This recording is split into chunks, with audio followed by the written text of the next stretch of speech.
दुनिया जिसे कहते हैं जादू का खिलौना है, मिल गया सो मिट्टी है, नहीं मिला वो सोना है। यानी कि जो हमारे पास होता है हमारा ध्यान उस पर कभी भी नहीं जाता, और जो दूसरों के पास होता है उसको पाने के चक्कर में हमारा ध्यान भरपूर बाहर रहता है।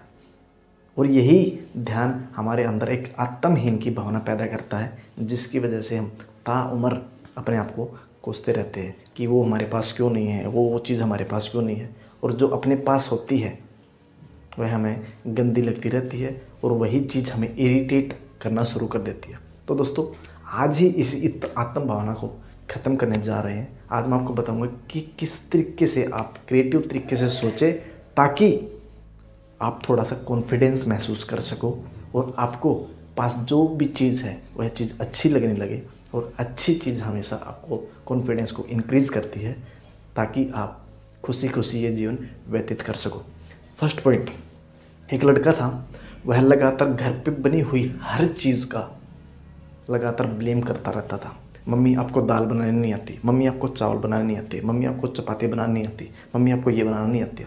मतलब उसका रॉन्ग परसेप्शन ऐसा बन गया कि घर में बनाई हुई प्रत्येक चीज़ का वह बहिष्कार करना शुरू कर देता है, जिसकी वजह से उसके अंदर एक सेंस ऑफ अनसिक्योरिटी महसूस होती है। एक दिन होता ये है सर कि अपनी पूरी फैमिली के साथ वह लड़का एक रेगिस्तान में घूमने के लिए जाता है, और रास्ते में उनकी गाड़ी ख़राब हो जाती है। और गाड़ी ख़राब ऐसी जगह पर होती है जहाँ पर मीलों मीलों तक कोई भी सहायता नहीं मिल पाती उनको लगता है कि यहाँ से पैदल चलना ही हमारा ठीक रहेगा, ताकि हम एक स्थान से दूसरे स्थान पर पहुंचकर मदद पा सकें। रास्ते में उनके पास जितना खाना था, जितना भोजन था, उन्होंने सेवन किया और उसका उपयोग करना शुरू किया। दोस्तों, जब 2 से 3 दिन लगातार उनको भूखा मरना पड़ा, बगैर प्यासा मरना पड़ा, तब अगर मैं आपसे पूछूं, अगर वही खाना जो उसके मम्मी पापा, वही बेकार खाना उसके मम्मी पापा उस लड़के को उस समय पर देते तो कैसा लगता? मैं दावे के साथ कह सकता हूँ उसको यह खाना सबसे स्वादिष्ट भोजन में से लगता, क्योंकि उस चीज़ की अभी कमी है। जब चीज़ों की कमी होती है तो वही चीज़ हमें अच्छी लगने लग जाती है। अब वही खाना उसके पास उसको लगा कि यहाँ पे मीलों मीलों तक कुछ भी खाने पीने के लिए नहीं है, तब वह कल्पना करता है घर पर बने हुए खाने की, तो उसके मुंह में से लार आना शुरू हो जाती है। तो दोस्तों, जो आपके पास है उस चीज़ की कदर करिए, क्योंकि जब वो चीज़ हाथ से निकल जाती है ना, तब मलाल के सिवा कुछ नहीं रहता। तो एक लड़की लगातार अपनी आँख, अपने चेहरे, अपने नाक, अपने होठ, फेस के हर अंग को लगातार नकारात्मक रूप से देखती थी कि यार उसकी इतनी अच्छी है, उसकी इतनी अच्छी है, उसकी इतनी अच्छी है, उसकी इतनी अच्छी है। जब दोस्तों उसको एक मिस यूनिवर्स जिसको बोला जाता था, बहुत सुंदर लड़की, उसके चेहरे पर तेजाब डाला हुआ उसका चेहरा दिखाया गया, तो उसको अपने चेहरे से मोहब्बत हो गई। उसको लगा कि साला मैं तो ऐसी बहुत सारी लड़कों और बहुत सारी लेडीज़ों से अच्छी हूँ, जिनके पास नाक ही नहीं है बचपन से, जिनकी जो बचपन से जन्मजात ही अंधी पैदा हुई, जिसका एक होठ ही नहीं है, जिसके दोनों कान ही नहीं है।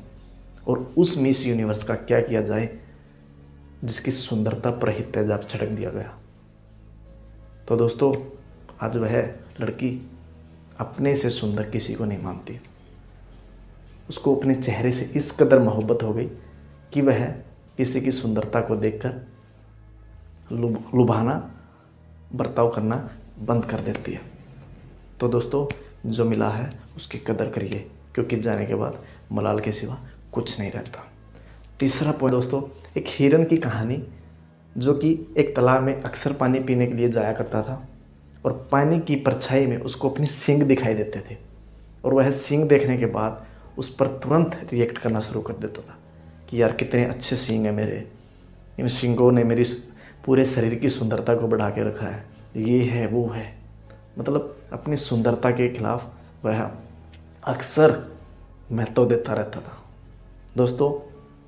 और अपनी टांगों के बारे में, जो उसकी टंग्स हैं उसके बारे में लगातार वह ब्लेम करना शुरू कर देता था कि मेरी इतनी पतली टांगें हैं, इतनी बेकार टांगें हैं, इतनी भद्दी लगती हैं, इतनी गंदी लगती हैं, अपनी टांगों के बारे में लगातार ब्लेम करता रहता था। दोस्तों, जब एक बार जंगल में शेर ने उसका पीछा किया शिकार करने के लिए, तब उस हिरण ने भागना शुरू किया।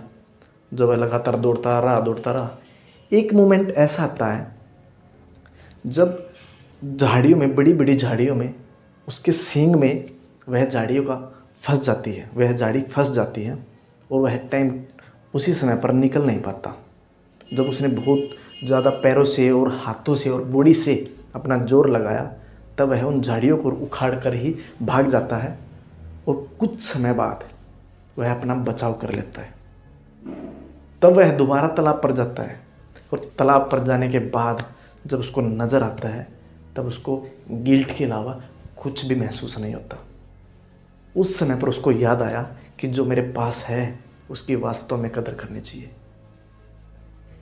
जब उसको महसूस हुआ कि आज ये मेरी टांग नहीं होती, तो आज उसका भी राम नाम सत्य हो जाता। इसके पीछे का कारण कि अगर उसके पास टांगे नहीं होती तो आज वह शेर के हाथों उसका शिकार होना तय था। लेकिन वह गलत फहमी की वजह से जिस चीज़ को वह अति उत्तम माना हुआ था कि इसके बगैर तो मेरा गुजारा ही नहीं हो सकता, उन चीज़ों ने आज उसको फंसाया था। और जिन चीज़ों की वह लगातार ब्लेम करता रहता था कि ये तो गंदा है, तो बेकार है, तो नष्ट हो जाना चाहिए, आज उन्हीं चीज़ों ने उसका बचाव किया और वह हिरन ताउम्र अपनी टांगों के लिए कृतज्ञ महसूस किया। तो दोस्तों, जो आपके पास है उसकी कदर करिए, क्योंकि जाने के बाद मलाल ही रहता है। तो इससे हमें क्या सीख मिलती है? तो दोस्तों, जो हमारे पास चीज़ है, हर चीज़ आपके लिए काम करती है। चाहे बिस्तर हुआ, चाहे आपका घर हुआ, चाहे आपके माँ बाप हुए, चाहे उस हिरन की टांगे हुई, चाहे प्रत्येक अंग आपके लिए काम करता है। और हर चीज़ जो आपके लिए काम करती है उसके लिए आपको कृतज्ञ रहना चाहिए, क्योंकि जब कृतज्ञ रहोगे तो आपको खुशी महसूस होगी।